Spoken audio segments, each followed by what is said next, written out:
안녕하세요, 공병원입니다. 오늘은 가상현실 기술의 역사에 대해서 살펴보도록 하겠습니다. 전체적으로 가상현실은 어떻게 정의할 수 있는지 이런 점에 대해서 항상 생각하면서 같이 살펴보도록 하고요. 비행 시뮬레이터가 최초의 가상현실 기술로서 활용된 그 배경은 과연 무엇인지, 그리고 이반 서덜랜드의 가상현실 장치가 있는데 그것이 가진 한계는 어떤 것인지, 그리고 제론 레이어의 데이터 점검이 가지고 있는 혁신성은 과연 무엇인지, 이런 점들에 대해서 함께 공부를 해보도록 하겠습니다.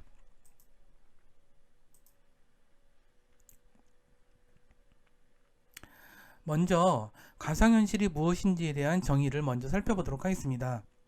가상현실은 하나의 기술을 이야기하는 것은 아니고요.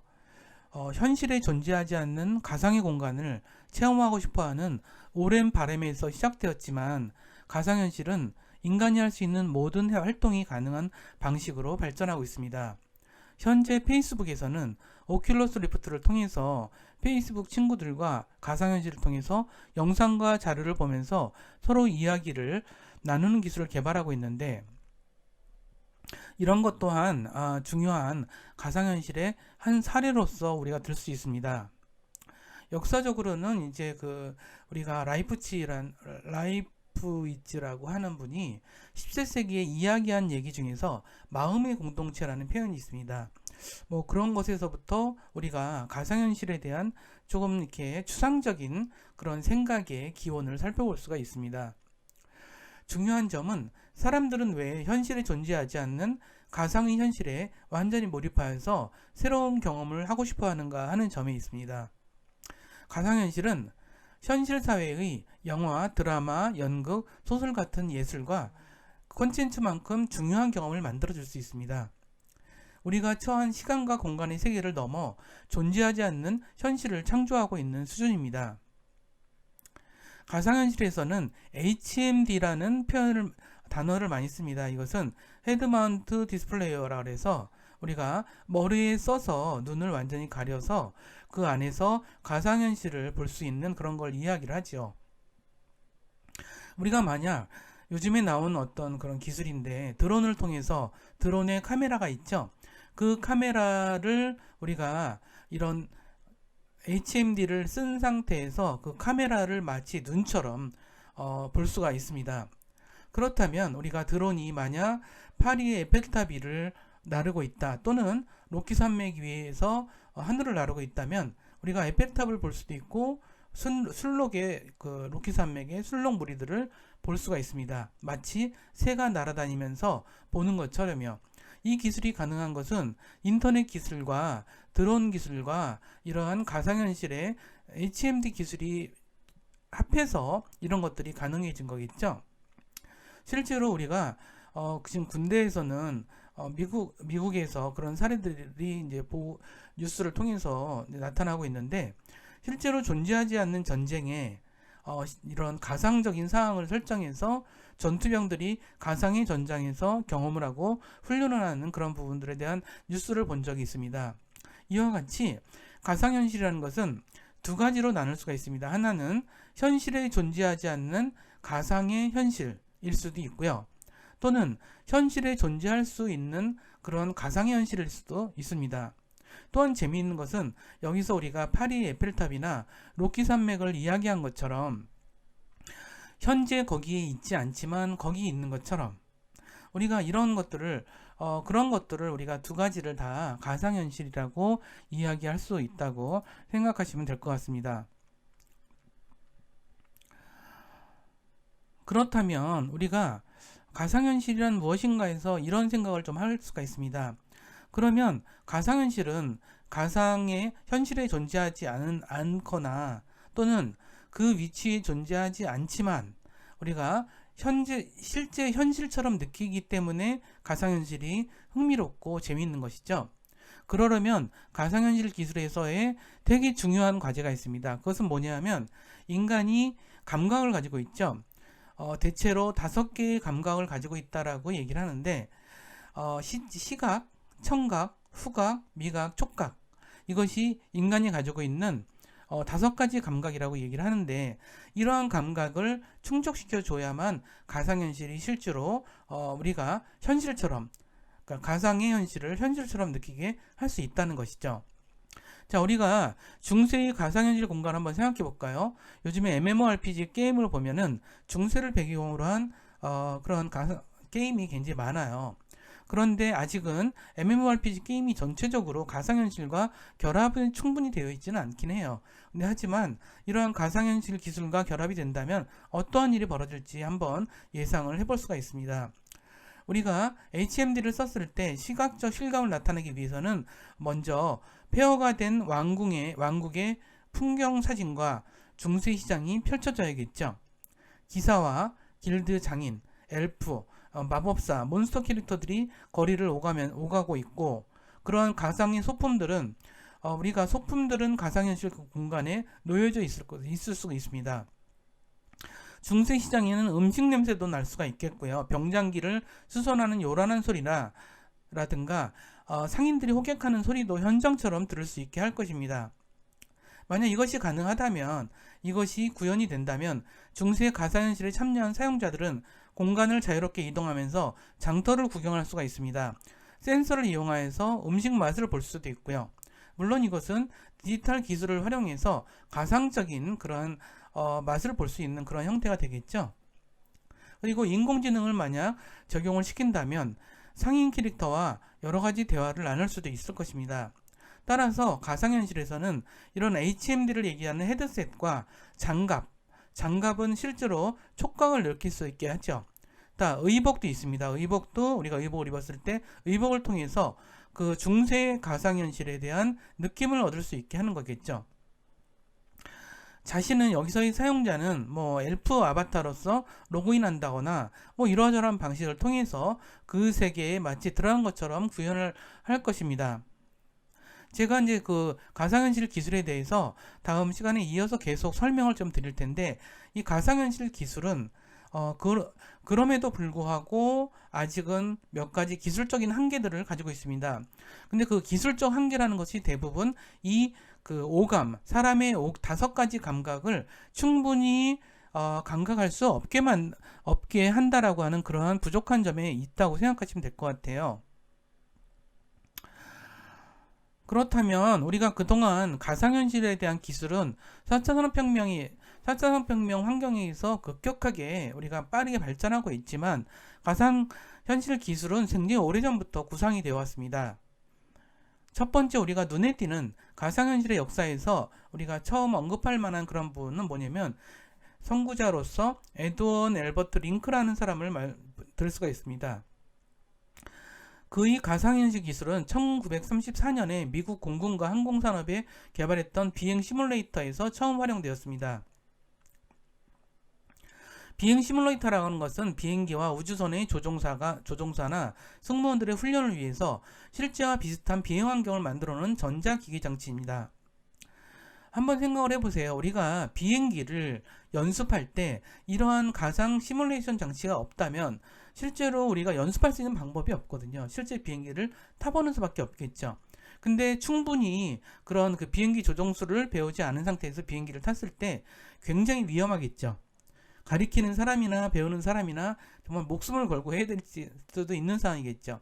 그렇기 때문에 이 비행기는 또 굉장히 비싸요. 한 대에 어마어마하게 비싸기 때문에 그런 것들을 위해서는 우리가 비싸더라도 이러한 비행 시뮬레이터를 통해서 승무원들을 훈련시킬 수가 있었던 것이죠. 그래서 이런 비행 시뮬레이터에서 처음으로 가상현실 기술이 적용되기 시작을 했습니다. 사실 우리가 비행기는 1903년에 라이트 형제에 의해서 최초로 성공적인 비행을 하게 됐죠. 그런데 거의 10년이 되지도 못해서 영국에서 2대가 처음으로 만들어졌어요. 그리고 이때 조종사의 기술은 위아래로 움직이거나 기체를 좌우로 기울여서 좌우로 방향을 바꾸는 간단한 항공 조절술이 있었는데, 이런 것들을 이런 비행 장치가 이게 최초 비행기가 개발되고 나서 10년도 못해서 개발됐다는 것이죠. 실제로 이런 효과적인 비행 시뮬레이션 장치는 뉴욕 빙엄 턴에서 태어나 혼자서 공부한 에드윈 엘버트 링크라는 사람이 이런 것들을 개발을 하죠. 이것을 갖다가 링크 트레이너라고 불렀는데, 이 링크는 비행기의 모든 움직임을 실제 상황과 똑같이 꾸미는 계기판과 조종장치를 가진 비행기 조종실의 모형을 만들었습니다. 그래서 오른쪽 사진과 같이 이렇게 비행기와 너무 거의 비슷하게 만들었습니다. 그래서 이 시기가 사실 2차 세계대전이 벌어지던 시절이었거든요. 1차 세계대전에서도 물론 1차 세계대전에서는 이제 비행기라고 하는 게 본격적으로 사용되지 못했지만 2차 세계대전 때부터는 아주 본격적으로 비행기가 사용이 됐거든요. 그래서 이때 비행 시뮬레이션이 절대적으로 필요했겠죠. 그렇기 때문에 이런 비행 시뮬레이터가 에드윈 엘버트 링크라는 사람에 의해서 개발됐다는 사실입니다. 그리고 이 조종사들은 이 장치를 통해서 계기 훈련이라든가 일정한 높이를 올라가거나 하강하기 위한 이런 부분들을 실제로 조작하면서 훈련할 수가 있었다고 얘기를 해요. 그래서 이런 장치가 시뮬레이션 장치는 계속 더 업그레이드 돼서 처음에 개발했던 것과는 달리 오른쪽에 있는 거는 굉장히 비슷하죠. 굉장히 비슷하게 개발이 됐는데 1934년에 6대의 계기 비행 연습기를 구입했는데 미국 정부가 2차 세계대전이 가까워짐에 따라서 수천 대를 더 구매했다고 합니다. 수천 대라고 하는 것은 그러면 수천 명을 한꺼번에 훈련을 할 수 있을 정도겠죠. 당시 미국은 2차 세계대전 때 미국 본토에서는 전쟁이 벌어지지 않았잖아요. 그렇기 때문에 미국은 사실 무기를 유럽이라든가 아시아에서 전쟁이 벌어지는 그런 상황에 무기를 판매를 함으로써 엄청나게 어떤 성장을 했던 그런 역사를 가지고 있습니다. 참 이거는 참 아이러니하기도 한데 미국이 사실 이렇게 급격하게 성장할 수 있던 건 2차 세계대전이었고 2차 세계대전 때 미국이 그렇게 다른 나라들은 그렇게 많이 힘들었는데 이렇게 전쟁 무기를 팔아서 이렇게 성장을 했다는 것은 참 흥미로운 사실인 것 같아요. 어쨌든 그러기 때문에 미국에서는 이러한 것들이 많이 필요했겠죠.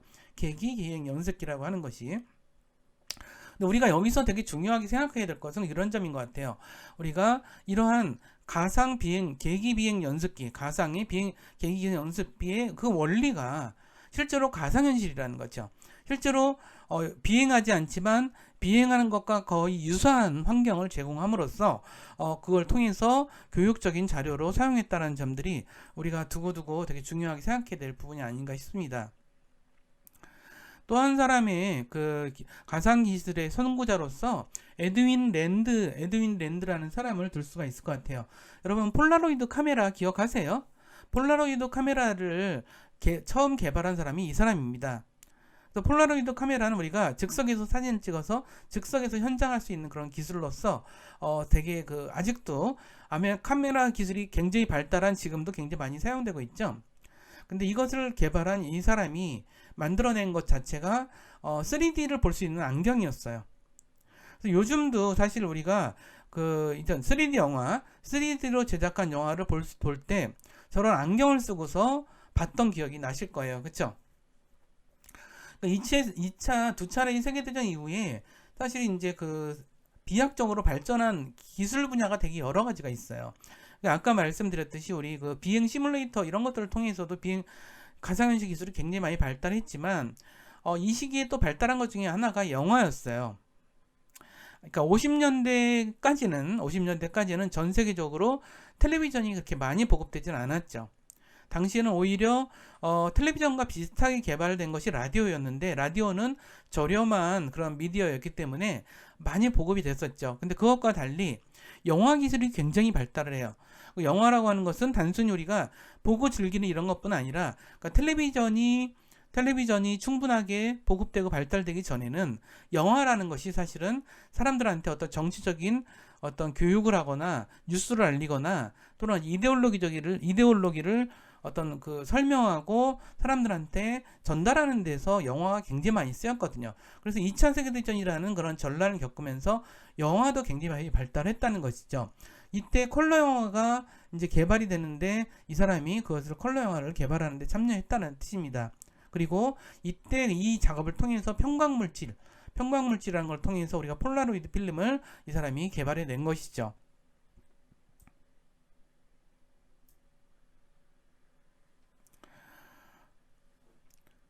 또 한 사람의 그 가상현실 기술의 선구자로서 모튼 하일리그를 들 수가 있는 것 같습니다.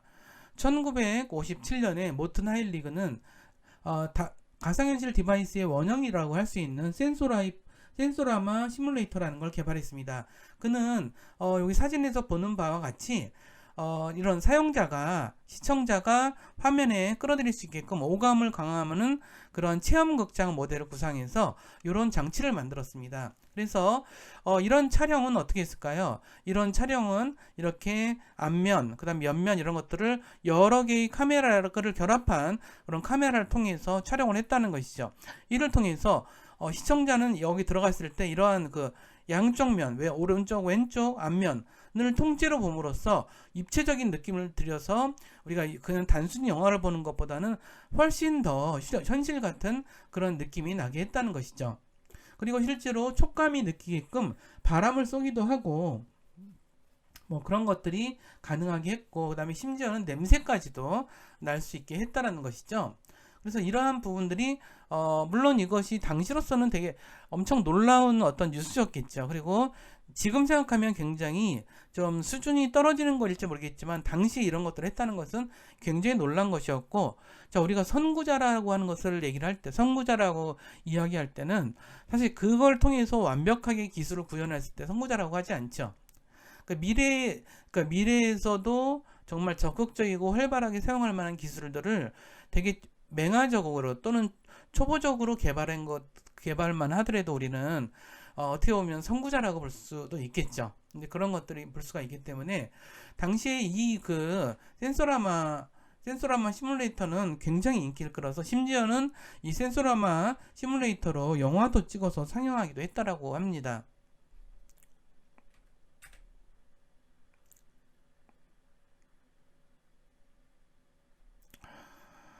그 다음으로 이제 그 살펴볼 사람이 이반 서덜랜드인 것 같아요.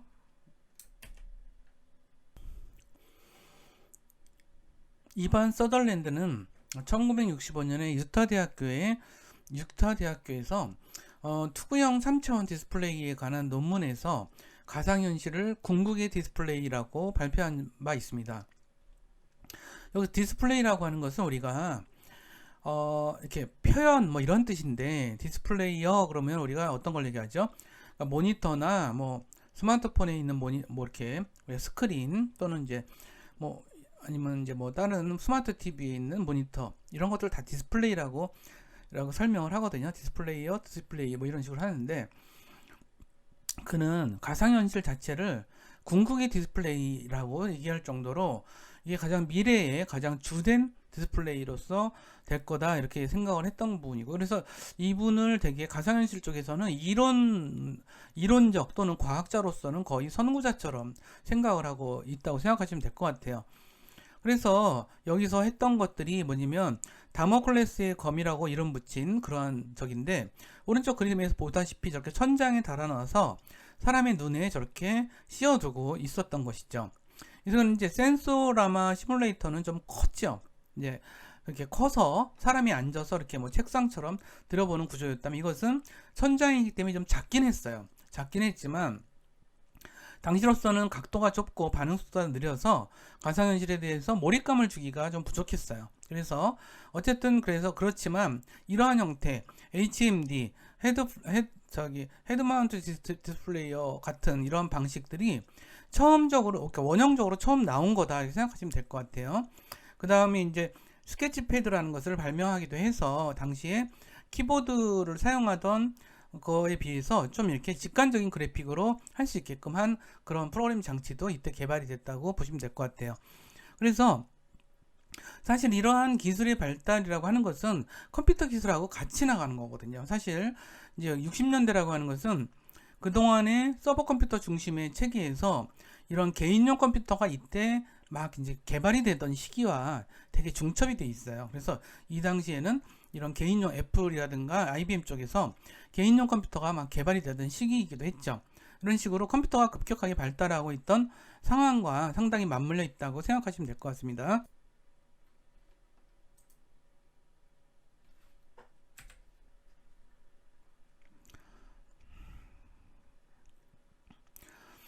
제넌 레이어라는 분이 있어요. 이분도 가상현실 기술의 어떤 선구자로서 볼 수가 있는데, 요 왼쪽 아래 사진에서 보다시피 되게 연주, 음악도 굉장히 잘하고 작곡도 하고 철학가에다가 시각예술가에다가 뭐 아무튼 대단한 분이에요. 희귀한 악기를 수집하는 것도 되게 유명하고, 그런데 이런 분이 바로 이제 가상현실에서 되게 중요한 기술의 선구자로서 꼽히고 있는데, 그 이유는 뭐냐 하면 데이터 장갑이라고 하는, 오른쪽에 보시다시피 데이터 장갑 이런 걸 통해서 데이터를 장갑을 통해서 막 이렇게 할 수 있고 감지할 수 있고 이런 장치를 개발했기 때문이라고 보시면 될 것 같아요. 그래서 이 데이터 장갑은 우리가 가상현실을 이런 뭐 고글이라고 얘기할 수 있는, HMD라고 얘기할 수 있는 그런 가상현실 안경을 쓰고 이제 그랬을 때는 우리가 뭔가 여기서 할 수가 없죠. 할 수 있는 게 한정적이죠. 그래서 여기서는 가상현실 컨텐츠, 현실 공간 안에서 무언가 상호작용하기에는 한계가 있었어요. 근데 이런 것들이 데이터 장갑이라는 걸 통해서 뭔가 만지는 느낌 또는 뭔가를 조작하는 방식들이 이때 처음으로 됐다는 것이죠. 그래서 이분의 어떤 가장 혁혁한 공헌이라고 한다면 이 가상현실 공간 안에서 상호작용을 할 수 있는 도구를 개발했다는 것에 대해서는 굉장히 높이 평가할 수 있는 것 같아요. 그리고 우리가 지금 흔히 쓰고 있는 가상현실이라는 용어 자체도 이분이 이렇게 정의하면서 좀 광범하게 쓰였다라고 할 수가 있는 것 같아요. 이분은 이제 이러한 어떤 약간 그래픽 관련된 연구자로서 계속 활동하면서 한동안 마이크로소프트사에서도 일하기도 했고, 뭐 그렇게 여러 가지 활동을 좀, 아니면 이제 심지어는 뭐 영화에서의 영화 음악도 작곡하기도 하고 참 다양한 그런 활동을 하고 있는 분으로서 가상현실 쪽에서 공부하시는 분들은 이제 만약 그 관심 있으신 분들은 계속 이분을 한번 만나게 될 것 같아요. 현재도 굉장히 왕성하게 활동하고 있는 분이기도 해요. 자, 그 다음에 우리가 가상현실 역사에서 시뮬레이션 장치, 아까 처음에 가상현실이란 기술이 이런 비행 시뮬레이션 장치에서 많이 이제 사용이 됐다라고 했는데, 실제로 보면 이 가상 시뮬레이션 장치는 공군에 의해서 더욱더 아주 굉장히 고도로 발전된 장치로 굉장히 많이 쓰이기도 하고요. 또 하나 이렇게 흥미로운 것은 나사에서, 이제 나사가 뭐 미국 항공우주국이잖아요. 거기서도 이제 우주 비행 막 이런 것들도, 우주선도 우리가 미리 한번 연습해 봐야 될 거 아니에요. 근데 그런 거에 딱이죠. 그러니까 비행 시뮬레이션 장치에서 이런 우주의 미리 상황들을 고려해서 우리가 여행을 그런 조종을 하거나 이런 것들을 이제 실험할 수 있는 되게 적합한 장치가 아닌가 싶어요.